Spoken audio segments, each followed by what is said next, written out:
Today, a grand jury sitting in the Eastern District of North Carolina returned an indictment against James Comey on 2 counts.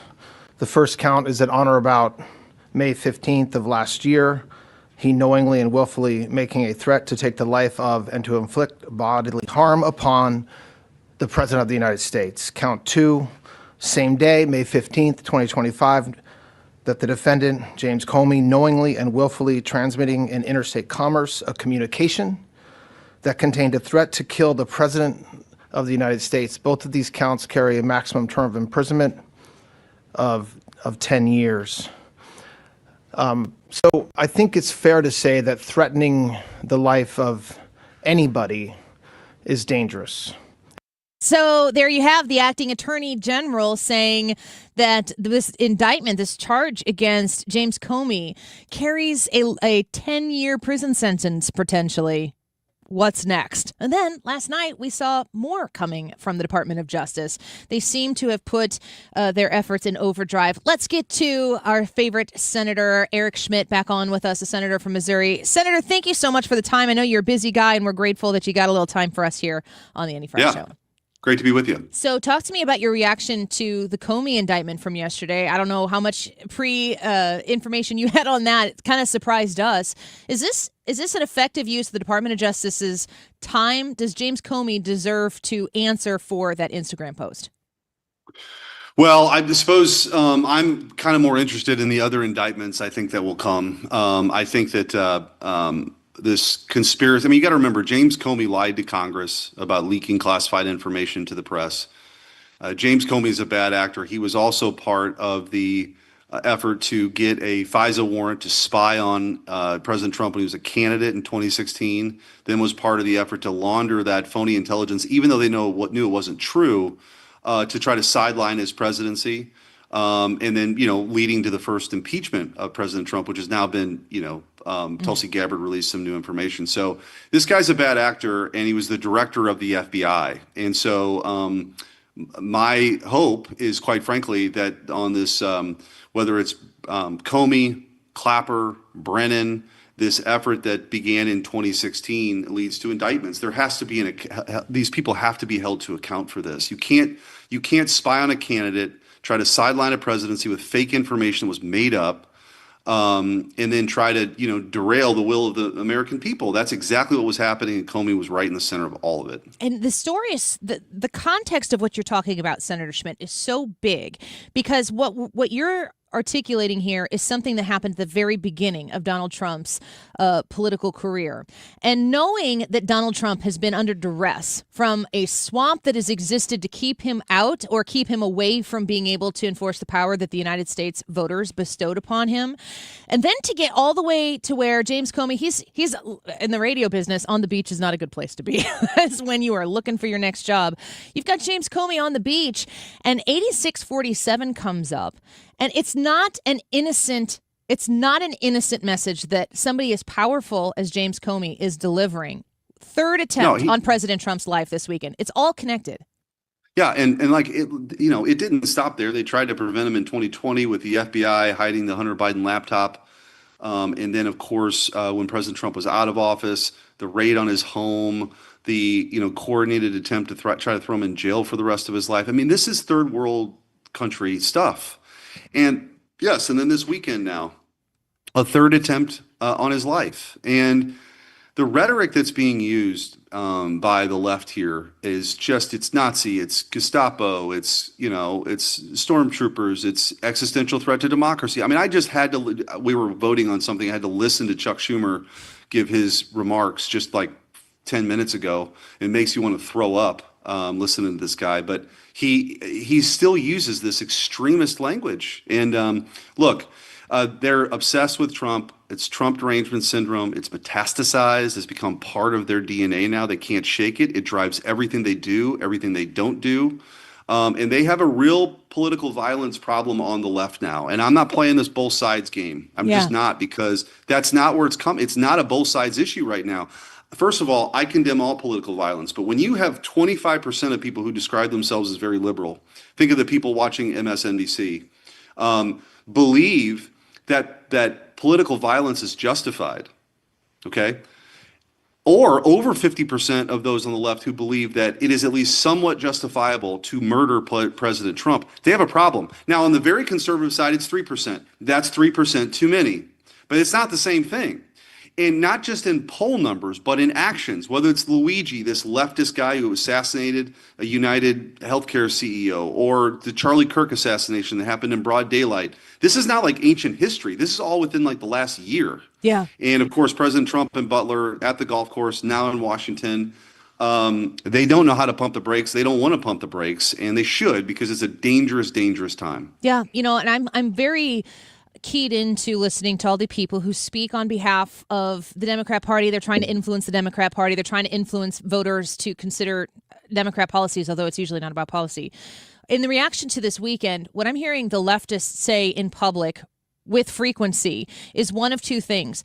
It was staged, which is just outrageous. And the second thing is that it's both sides. They're never looking directly into their side of the aisle saying, you've really got to knock this off. I haven't seen anybody from the left come out and just maybe John Fetterman. I'll take that back. Maybe Senator Fetterman has been that voice. But until the left starts to take care of their own business, I'm really worried about the president's safety. Yours, if you're around the president, I mean, you're associated and a supporter of his. I don't know how we move forward like this. Yeah, I mean, we have to kind of get back to this idea that we resolve these issues through debate, through speech, through elections at the ballot box. But there is this kind of assassination culture on the left right now, and it's getting worse. It's not getting better. I hate to say it. I mean, I will say, I encourage all your followers and your listeners to follow me on social media, on X, on Facebook. I mean, I do not look at comments all the time. I do engage. I do think that's part of my job. Today, a lot of replies on posts today are 86-47.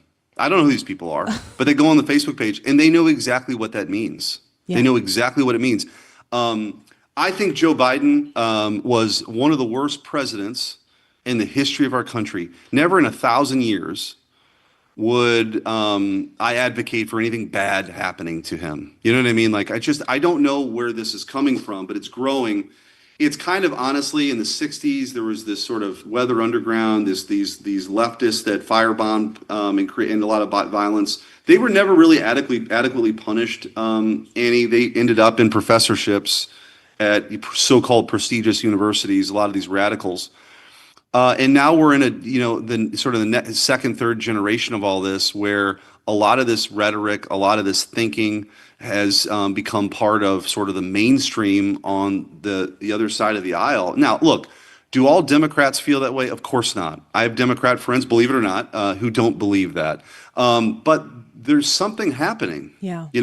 There's something happening on the left where this is becoming much more acceptable. And I don't know if it's just this rage they feel from TDS or whatever, but it's just they got to knock it off and stop trying to kill our president. Well, well said. And I blame my profession, the media, for a lot of it, because a lot of these people are emotional and they've been lied to. So they're believing a reality that actually doesn't exist. And Annie, one last point. Yeah. If you read this manifesto, the stuff that's out there, it's of the guy from this weekend. Mm-hmm. It sounds like a monologue, like on Morning Joe. You know what I mean? Like it's all the catchphrases that are constantly being used, and so anyway, I would hope that this would be a point of reflection. I've not seen that yet. Yeah. Is there any sort of, you've been the Attorney General of the state of Missouri and you're in the Senate right now. This is a very strong test of the First Amendment. You're talking about the people in your comments saying 86-47. Is there any sort of line that needs to be drawn here, or where do you stand on that? I mean, I'm pretty much, I'm a big believer in the First Amendment, and people can say, crazy things, and I'll defend their right to say crazy things. I think that actually when that stuff's out there, it's an opportunity to win the argument because other people see how crazy these things can be, right? Yeah. But I do think that we should recognize, like, the thing that's bothers me this week, there was a reporter in the hallway after my vote coming here was sort of getting this whole, well, what about this? And what about this? And it's just like, look, can we just actually be factual for a moment about what's happened in the last 2 years? I play on the Congressional baseball team, right? I wasn't here when that happened, but the shooter said, "Is this where the Republicans practice?" He tried to mow down 20 plus Republicans because they were Republicans. We mentioned Charlie Kirk. We mentioned President Trump. We've got the all the violence from the left wing or from the George Floyd riots. I have a list here that I rattled off: the Lee Zeldin stabbing attempt, the Covenant school shooting in Nashville, the 2 Trump assassinations, the Abundant Life Christian school shooting, UnitedHealthcare CEO murder, Teslas burned, keyed, and damaged, the murders at the Israeli embassy, the Minneapolis Catholic school shooting, the anti-white Charlotte in North Carolina stabbing, the attempted Utah News State firebombing, the ICE facilities firebombed, the 1,300% increase in attacks on ICE agents. I mean, this is all left-wing violence, like not from the 1960s, but like in the last year or two.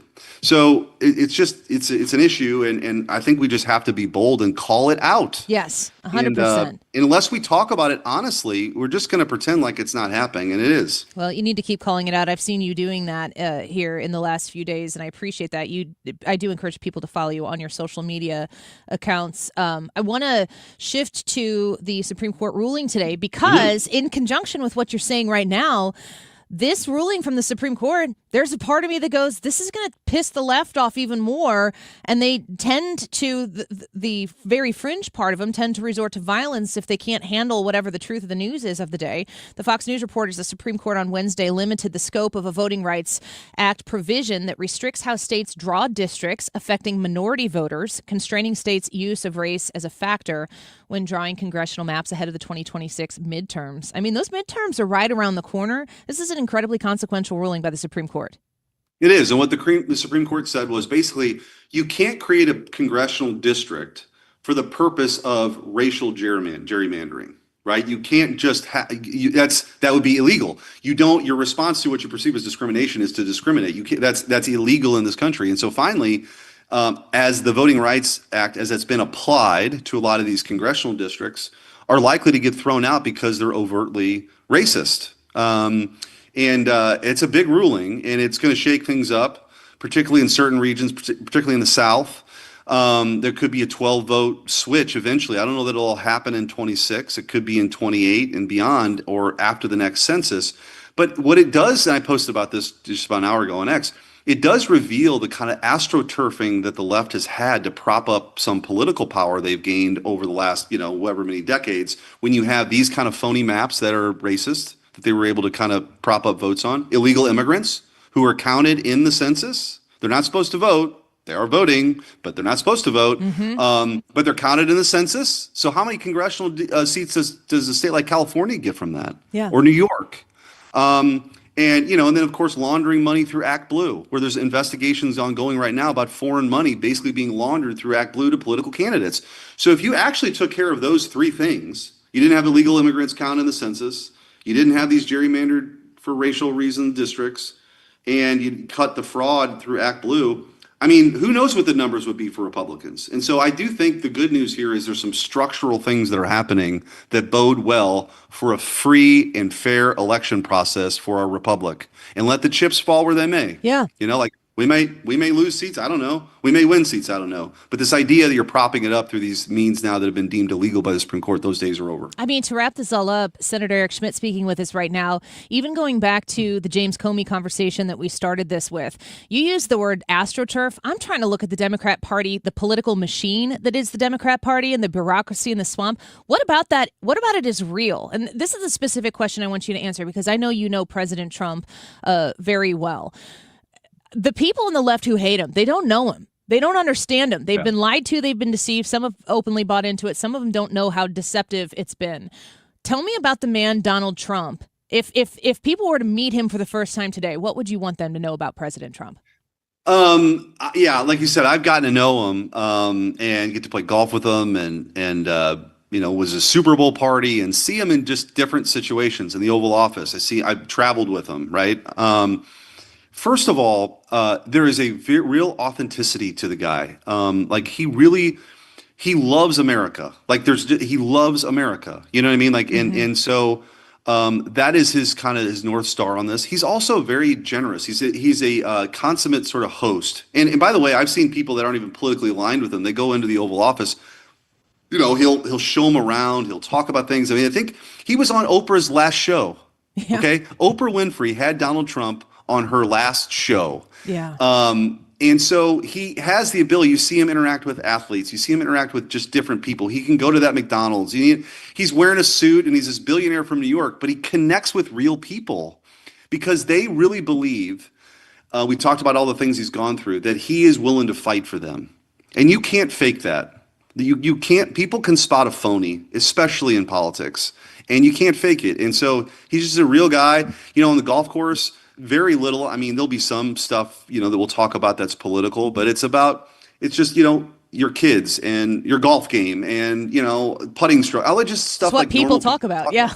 That's what you're yeah, talking and you know about. what I mean? on And golf course. so I do wish, but the reality though is I think the Democrats, like some of the media pundits, they know that about the man. They know that he's very likable. He's very funny. I mean, I laugh all the. I mean, there are just certain things. I just sit there in the Oval Office and I laugh. And I think if you have a sense of humor, you recognize that this is a guy that is very much knows what he wants to do, is very much in charge, but also seeks opinions from others. I mean, we're talking about like he will literally go around and ask people's opinions, and he listens to that. I could call him like right now. He would probably pick up the phone. And we would have a conversation in the middle of the day. Now, his staff, I think it probably drives his staff nuts that he's that accessible. But he really kind of wants to know what's going on. He loves Missouri. He knows exactly what he won by in all those elections, and will ask about it all the time. So anyway, I just think there's a lot more to it. But they know how likable he can be, and they know how committed he is, and they don't want their audience to know that because it's much harder to hate somebody if you create this caricature of Putin Hitler or Putin Hitler or whatever you want to call this guy. They've called him everything. They've tried to jail him. They've tried to bankrupt his family. And it is a sickness. Like it is a real sickness, Annie. And it's the craziest thing I've ever seen. I don't get it, but it is what it is. I've seen several people after the White House Correspondents Dinner shooting situation that were in the media, maybe center, left, say that, John Carl was one of them, say the president called him to check to see if he was okay. Comment after comment on his said, do not humanize this man. It's the biggest threat. If people meet the man that you're describing, that's the biggest threat to the TDS monster. Yep. It may be the only cure. It may be the only cure for this intractable disease that's known as TDS, actually. And they know it, and they don't want to dispense the medicine, that's for sure. Yeah. Senator Eric Schmitt, thank you for being so generous with your time. It's always good to have you with us. Sure, anytime. Take care. Take care. You as well. Senator Eric Schmitt.